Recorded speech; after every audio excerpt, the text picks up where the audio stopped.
Sa gitna ng matinding epekto ng El Nino, turismo ang kinakapitan ng mga taga Ilocos Norte para sa kanilang kabuhayan. Yan ang sentro ng balita ni Sujin Kim. Ang Paway Church ang tinuturing na isa sa top tourist destination sa Ilocos Norte. Lokal man o dayuhang turista, nahuhumaling sa hatid na kabanalan at atraksyon ng dinarayong simbahan. Dito sa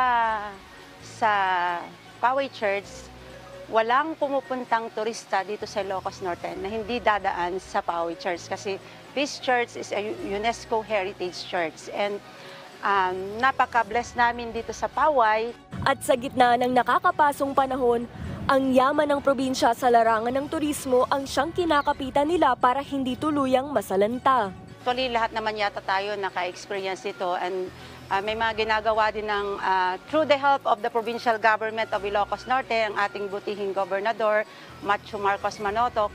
Very supportive siya to extend help, especially during this dry season. Mabigat man para sa sektor ng agrikultura ang kasalukuyang kalagayan, lalo't sunod-sunod ang deklarasyon ng state of calamity dahil sa El Nino. Tiwala ang probinsya na malalampasan ang mapaminsalang tagtuyot. In terms of tourism, we are lucky na marami pa rin pumupunta at maraming pumunta.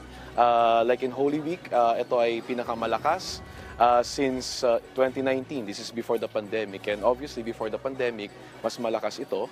Ang angking ganda ng probinsya ang biyayang magsasalba sa mga kababayang nakakaranas ng mainit na panahon. Sujin Kim para sa Pambansang TV sa Bagong Pilipinas.